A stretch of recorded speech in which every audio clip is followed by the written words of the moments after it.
This holiday, BMW has reunited 3 members of the family at the BMW Road Home Sales event. The Agile X3, engineered for any adventure. The plug-in hybrid X5, commanding the streets with unmatched presence.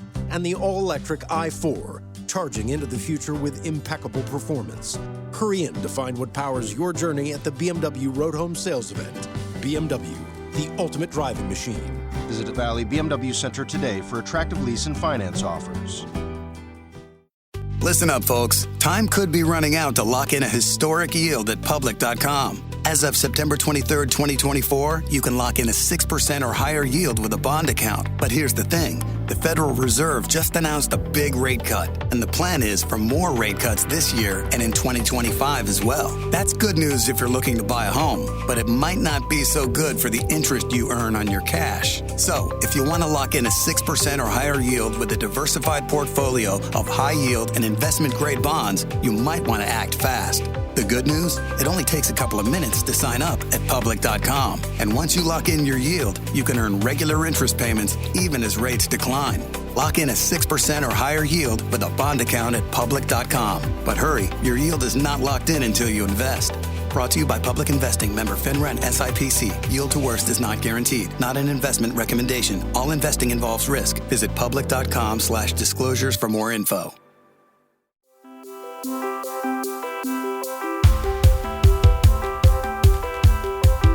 Hey everyone, and welcome to the Always On Point podcast with Kristen Ambos. I am here today joined with Mike Jandrin, who is a local appraiser and somebody that has done a lot of appraisals from my appraisal desk for a long time. And one of the things that really inspired me and why I wanted Mike to come on the show is because so many people, including realtors, have questions about the appraisal, the process, the knowledge. And there's so many myths that come along with appraisals and appraised values and things like that. They don't always, one of the things I always jokingly say, but is so true, is on the mortgage side of things, it's as clear as mud. And it completely is. There's so much of it that should be, you think, common sense. That's not. And I feel like on the appraisal side, that's one of them. So I want to get into the details of that. But first, I want to welcome you. So thank you so much for having me, joining us. So how long have you been an appraiser for? About 25 years. 25 years. Okay. So you're telling me you know a little bit about the appraisal world. A little bit. Like this much, right? About that much. For those people who don't know, because I try to tell people a lot too, and have talked about it in my different, my YouTube channel and different videos I've done, what kind of credentials do you need in order to be an appraiser? Because I think it's crazy and awesome, but I don't think the general public really understands what you need to know in order to do this business. There's 3 different levels of appraisers. Yep. The lowest level being a licensed appraiser. Yeah. And to be a licensed appraiser, you don't have to have any college degree or anything like that, but you have to have 150 hours of pre-approved appraisal classes, appraisal hours, classroom hours, and then a minimum of, I think it's 1,000 hours of apprentice work. Okay. And that has to be in no sooner than a 6-month time period. So that's for the first level. That's crazy. So you have to apprentice under somebody for 1,000 hours in 6 months. In no sooner than 6 months. No sooner than 6 months. Okay, I want to make sure I was 6 months. Got it. Okay. And then no sooner than 6 months. The second level would be a certified residential, which I am. Certified residential appraiser. And then you add more classroom hours, and you add more apprentice hours to get to that level. Now, it wouldn't be, so the apprentice hours are 2,000 hours, and it's 200 hours of education. So almost double. Well, it is doubling. But it's not in addition to. Okay, so it's... Okay, so you get your first 150 hours, then you would need an additional 50 hours. Okay, so you could start at the lower level, and then you have to. Start at the Got it, okay. Yes. Great to know. Yep. And then the third level would be a certified general. Sure. And they can appraise anything and everything, commercial buildings particularly. Yep. And they're 300 hours, I think, a classroom. For certified residential, you have to have some college education, which I have a 2-year degree. Yep. For certified general, the highest level, you have to have a bachelor's degree for that. Okay. But it doesn't have to be in like business or marketing. It can be anything. Just a degree. Yes. So what's incredible to me is the amount of people, and now I'm speaking from the lender side of things, when we get an appraisal that maybe doesn't appraise out quite right. And the consumer is like, that appraiser doesn't know what they're doing. They don't know my house. Clearly, you've just let us know that you need a lot of hours and a lot of education, a lot of credentialing in order to do this. So you probably know a thing or two about it. Well, and we hit those times just within the last couple of years. Right. We had a market that was out in California for many years where there were multiple offers on a home and all the offers were over list price.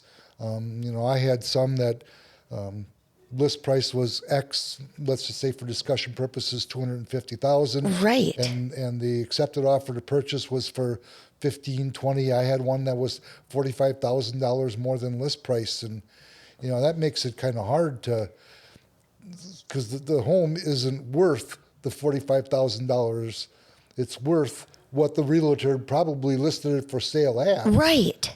And then people would get mad when we're appraising it for right around that same value, but yet they're $30,000 shy on the accepted offer. I was going to say, okay, so this leads me to a great talking point that I want to kind of set the record straight with you. Well, we've got you so that consumers are aware as well. Yes, it might be worth that, but it's not, because anything's worth what you pay for it, right? Right. However, as a lender, if you're getting financing, we're going to use the purchase price or the appraised value, whichever is the lesser of the two for qualifying. So that means, yes, we can make the house worth it, but you have to have the skin in the game. You have to bring in that difference if you want to buy it, which I think is a completely fair, in my world, and what I've said is appraisers have saved this last handful of years of business and have saved our housing industry because you're not over appraising it the way a lot of appraisers came in and took advantage in the 2008 and 10 market. And so why I want to make this a very specific thought is because you didn't say, oh, there's 30 offers on it, so it must be worth it, so I'll give it that value. You valued it what it was truly at regardless. Because for those of you that maybe didn't know in the 2008-10 era when we had the housing crisis, you remember when I did, a lot of appraisers lost their licensing because lenders were paying them under the table for higher values, and it didn't have. There was a lot of. There was a lot of dirty business going on. Real ethical things happened. Yes. During that time period, and yes, I know a lot of appraisers that lost their licenses or some kind of punishment from the state, right? Whether it be a license suspension or continuing education. Fortunately, I never was one of those. Never was in that position. But it was during that 2008, 2010 crisis, and some lenders with the appraisers that they had in their pocket, if I can say that. I worked with a lot of them. Would say, you get me this value or you don't get any of my business. I heard that in my office a lot during that time. Yeah.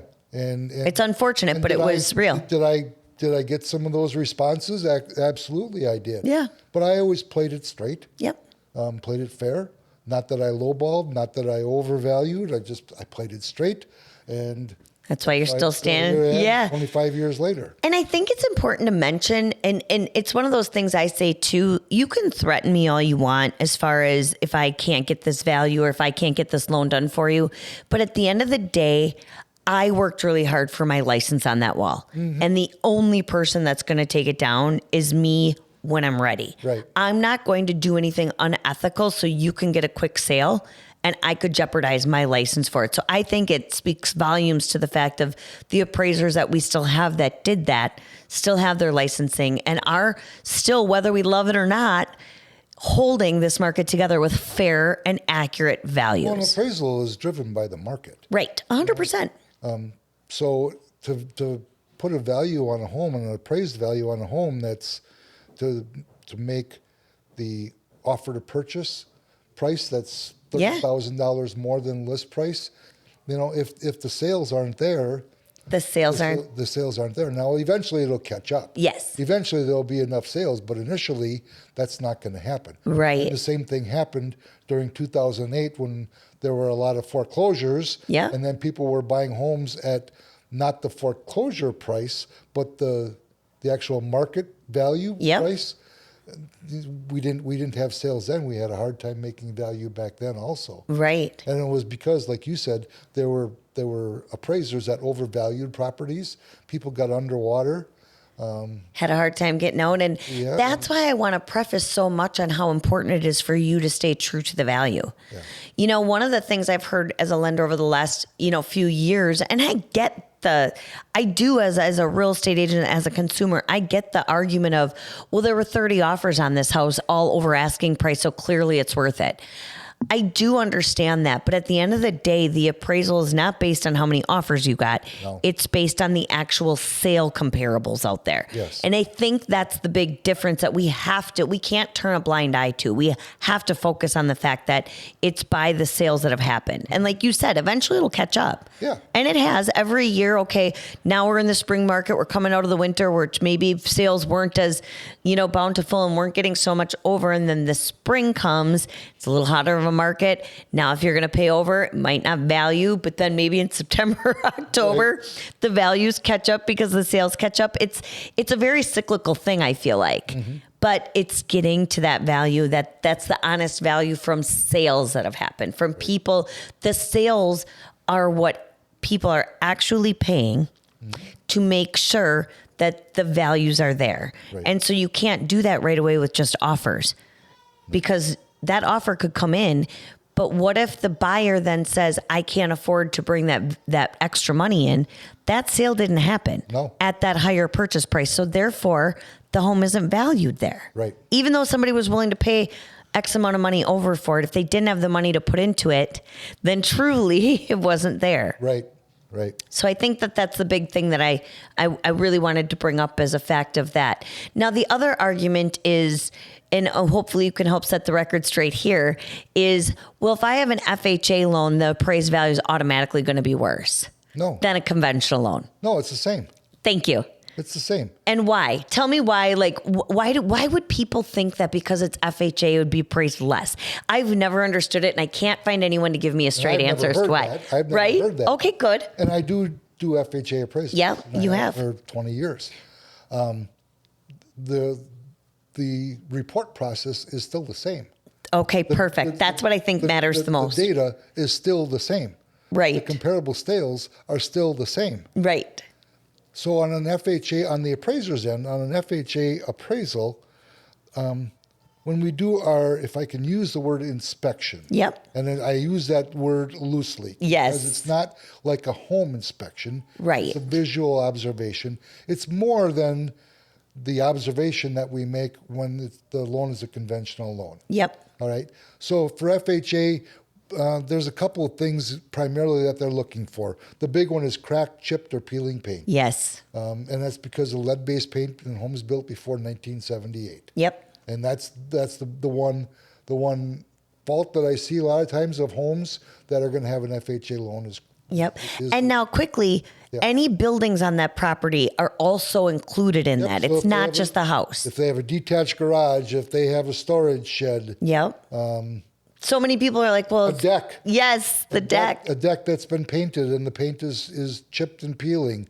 Those all fall under those FHA guidelines. Yep. We have to check a representative number of windows, make sure that they open easily. Mm-hmm. We have to check light switches, turn on a representative number of light switches, make sure that the lighting works and that the plates are on all the outlets. No exposed wires. No exposed wires. Yep. And these are all health and safety. They are. It's not just because the appraiser really wants to, be critical of it. It's health and safety on purpose. Yep. And when you're using government financing of any kind, FHA, VA, USDA, those extras are there because the government is lending you their money. Mm-hmm. So they want to make sure the house is safe for you. So that's why they're in place. Yeah. So on the FHA appraisal report, and then one last thing is we have to do a head and shoulders inspection of the attic. Yep. And take a photo I'll of that. pop your head right up there and just make sure it's all okay. Yep. Make No sure big leaks or anything. No leaks, rotting wood. Yeah. Yep, exactly. Fair enough. Yep. So the appraisal report then on FHA is exactly the same as a conventional appraisal report. Okay. Exactly the same. Yeah. There are no differences. The data that we're using is all exactly the same. The comparable sales are the same. But now because we've done a little bit more of a visual inspection than we would with a conventional loan, we have to report those things. So in a narrative form, I report, I have checked this, I have checked this, I have checked this, I have checked the what am I trying to say? The water flow. Sure. Yep. When you flush the toilet at the same time to make sure that there's not a significant drop and there's no foul odors coming from the water supply. I've checked that the furnace is working. I've checked during normal times of the year, not winter time, that the air conditioning has worked. Yeah. I've looked in the attic. I've looked at the basement. There's no mold in the basement. So it's just narrative. Gosh, to me, it doesn't seem like you're hurting the value. It seems to me like you're making sure the buyer's getting a really solid house. A little bit more protection, but again, not as extensive as a home inspection. Correct. Okay. Home inspection is where they actually go in and truly test everything. Yes. You're visually looking at it going, okay, this all looks good and makes sense. Yes. To me, I feel like I'd be I'd be buying a home that I feel more comfortable in with one of those appraisals. A little bit more protection. What I'm trying to really focus on, and I thank you for that because it wasn't set up. His answer was real and coming directly from him. But as a lender, I'm answering the questions of, no, they're not horrible. No, you don't have to worry about an FHA inspection unless the house is falling down, which in that case, then you're buying it probably with cash because you're going to level it or rebuild it. And if you're buying it with cash, you're not going to need an appraisal. You're not going to need an appraisal, so it doesn't matter. You know what you're getting into there. But I have had some, over the course of the years, some FHA loans and FHA appraisals that I've done where, it was pretty much make the recommendation, tear the garage down. Yes. And I've had that come. And then when I bring it back to either the buyer's agent or the listing agent, the clients, no one's shocked. Yeah. Because you can clearly see on anything. They know what they're buying. Yeah. I was just talking to a realtor, a listing agent this last week. I have a buyer that was putting in an offer and the house was completely redone. The garage was in great shape, but towards the bottom, probably the trim around the garage door is about 2 or 3 feet up. You could see from the pictures that there was chipping paint. From the snow. From the snow. Yeah. And the snow blowers and stuff. So I said, listen, this is an FHA.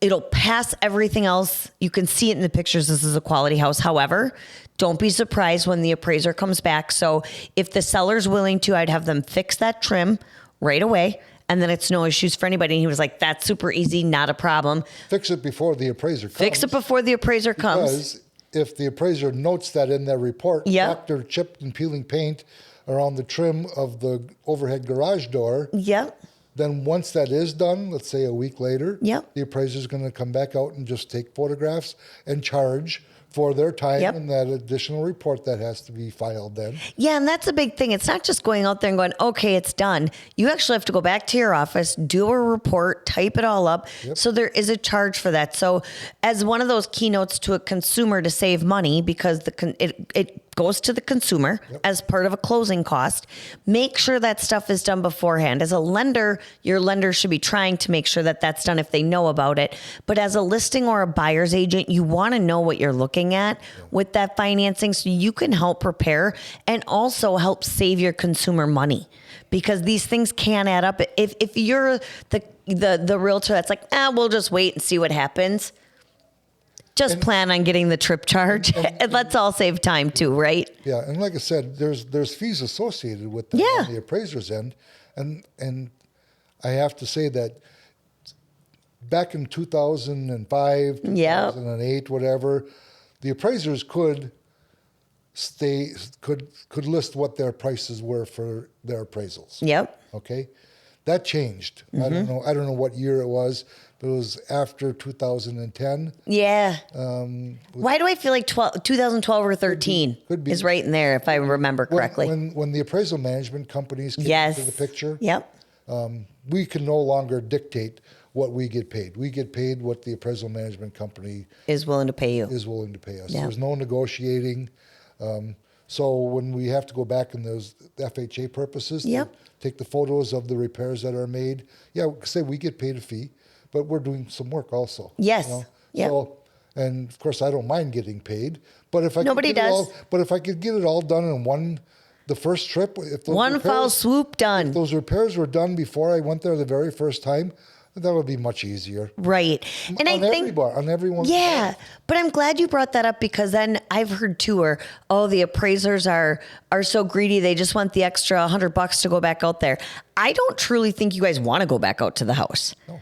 I think you'd rather get it done in one fall swoop. It's the appraisal management companies that were put in place so that ethics and codes were lived up to from the 2008 and 10 era. So it was no They're more, getting their piece. Yep. So it was no more of this, you will get me this value or you won't. Yes, it stops that. Yeah. Yep. So for those of you who don't know, as a consumer, as a lender, I can't call Mike and say, Mike, why didn't you appraise this for more? I can't speak value to him at all. Now I can call him and say, listen, can you do it this day, or can you get out there this day? But that's it. And I personally, as a lender, I really hold tight to that, because I don't want to put my appraiser in a bad position of making them feel uncomfortable having to talk to me, nor do I want to lose any licensing and credentials for that. So we can, but no, your lender can't just call and say, why didn't they? Right. Or why couldn't they? Or why shouldn't they? There's that barrier that's put up. And again, as uncomfortable or as, frustrating as it might sound, it is there for protection. Mm-hmm. It makes it a little bit difficult. Yeah. As an appraiser, because if I have a question, I have no idea who I'm supposed to get a hold of. Well, so I can't call you and say, Kristen, what about this on this offer to purchase? I can't call the listing agent or the seller's agent and say, if I have this, I can't. You can't do it. And that's the part too, where a couple bad apples ruined it for the rest of us that were doing things right, where we had that. I should qualify that. I probably could make that phone call if it was a simple question. Right. We just can't talk value. You cannot talk value. Yeah. Cannot talk value. I can't call you, or I can't call the realtor and say, just give you a heads up, we're going to be about $20,000 shy on this. I can't. No, do it. No. And to be honest, I appreciate that, because it doesn't put any of us in a comfortable level. So as much as it, again, puts a little wrench into things, it is there for protection, and we have to respect that. Yep. And so even to this day, you've heard us talk, we're not talking about values at all. I'm not saying, hey, Mike, what's a 2-bedroom, 3-bath or a 3-bedroom, 2-bath house? And we're just talking about the basics that are important for the consumers and realtors to understand. Depends. Yeah. When you ask me that question, I'm going to tell you it all depends. All depends. Where is it? Yeah. What condition is it in? Okay, so lastly, before we finish this up, that's a great question, because if it doesn't come in, or if we have a realtor and a client that's adamant about that value being wrong, clients can now do a renegotiation of value. Reconsideration of value. Yep. And so we can bring you, and when I say we, I'm saying like as a consumer, as a realtor, as a lender, can bring you comparables that might have a better value, and you can reconsider that. Or if something was missed, you're human too. Yep. Things happen. Yep. So we can bring that to you, and you can determine whether we use that or not. What are the basics? Because I think this is another one that a lot of people don't know. I've had to put these reconsiderations of value together, and the agent will bring me 5 comparables. And of the 5, 4 of them are like 10 miles away. They're brand new, and our house is 15 years old. And there's reality to this where I'm typing it up going, these don't even make any sense to me. Right. So let's say all 3, because the basic piece about this is, for anyone listening, if you're in a city type area, you're going out 2 miles. 1. Okay, 1. If we're talking metropolitan Green Bay, or De Pere, Schwabenau, Alloway. But 1 mile in circumference is a pretty big deal. Pretty big. Yeah, and if you're going out, make it smaller than that, you should. A lot of times for those metropolitan areas, like Green Bay, we'll use that as an example. Yep. I'll go specific boundaries. Yep. Let's just take that area around by Velphaven. Sure. Okay. Yep. So my boundaries will be maybe Velp Avenue to the north, Ashland Avenue to the east, Dousman Street to the south, and Oneida Street or Platten to the west. So that's going a really long way. It is. You can't find it comparable in that area, right? Yeah. So it's location, location, location. Yes. That's the big thing. So, and I've seen those on those reconsiderations of value. You know, get a reconsideration of value for a home in Alloway, and the comparable sales are all in Ashwaubenon.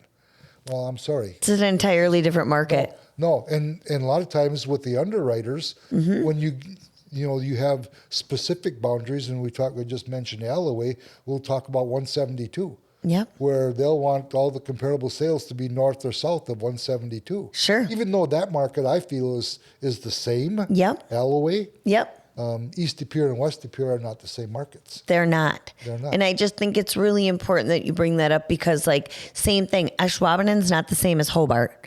No. And those back up to each other. Yeah. Swamico is not the same as Pulaski, and those butt up to each other. Right. Like, these are just some communities that we know of offhand where we're at. Yeah. But the point I bring up is, even though it is in market, it doesn't necessarily mean that it's the same market. Right. And that goes. And it may be a dated sale, and by a dated sale, Thank you. If you have sales within, let's say, those boundaries that I just described a little while ago, and I have 4 sales that happened within the last 3 months. Yep. But overall, in the last 12 months, because I can only go back 12 months. Yep. For my appraisal comparable sales. Right. If I have a total of, let's say, 15, but 10 of them were more than 6 months old, you got to use the 6 months and I under. better use the more recent ones. Yes. If I use the ones that are more dated, I have to do a lot of explaining. And not to say that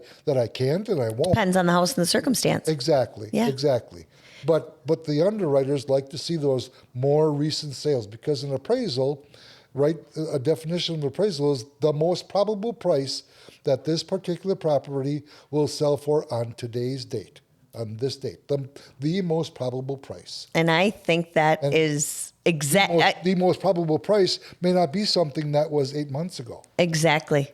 This market alone has changed so much in the course of 24 months. It has. So noting that the last 6 months gives you 2 different markets, 2 different price, winter and summer are different markets. Yeah. So that gives you a 6-month value, gives you 2 different, high and low sales within that time frame and things like that. So, no, I think that's such great information, Mike, and I can't thank you enough for bringing it. I feel like we could talk all day about appraisals, and we're finding a point of we're going to have a lot of part 2s on this podcast, I think. And not everyone's going to agree. Right. Not everyone's going to agree with the value that I say a property is worth. But you have to remember, it's just one person's opinion. It's one person's opinion, and you have not to. An exact science. Right.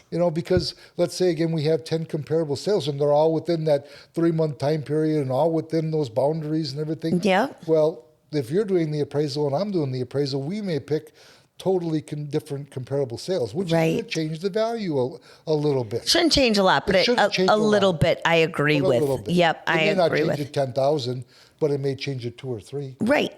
Absolutely. Absolutely. But the biggest thing I think, and the point I've taken from all of this, is you have to keep an objective mindset on it. Mm-hmm. You cannot let the emotion get into it. Right. It's hard not to. Yep. But you got to set it aside and look at things objectively. So I appreciate all your expertise here, Mike. It's been great talking to you and so great working with you over the years. So all of that is considered. And for those of you who are listening and watching, we really appreciate you joining us today. And if you have any other appraisal questions, I will be happy to shoot them over to Mike, as long as they're not about value. Yeah. And we look forward to hopefully speaking with you again in the future, Mike. So thank you, everyone, for tuning in. We appreciate it, and we'll see you on the next episode. Thank you.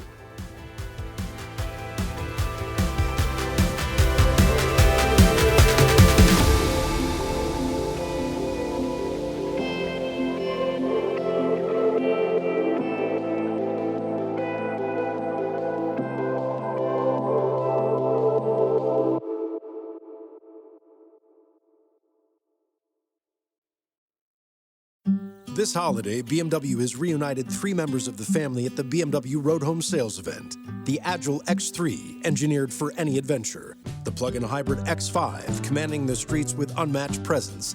And the all-electric i4, charging into the future with impeccable performance. Hurry in to find what powers your journey at the BMW Road Home Sales event. BMW, the ultimate driving machine. Visit Valley BMW Center today for attractive lease and finance offers. Heads up, folks. Interest rates are falling. But as of September 23rd, 2024, you can still lock in a 6% or higher yield with a bond account at public.com. That's a pretty big deal, because when rates drop, so can the interest you earn on your cash. A bond account allows you to lock in a 6% or higher yield with a diversified portfolio of high-yield and investment-grade corporate bonds. So while other people are watching their returns shrink, you can sit back with regular interest payments. But you might want to act fast, because your yield is not locked in until you invest. The good news? It only takes a couple of minutes to sign up at public.com. Lock in a 6% or higher yield with a bond account, only at public.com. Brought to you by Public Investing, member FINRA and SIPC. Yield to worst is not guaranteed. Not an investment recommendation. All investing involves risk. Visit public.com/disclosures for more info.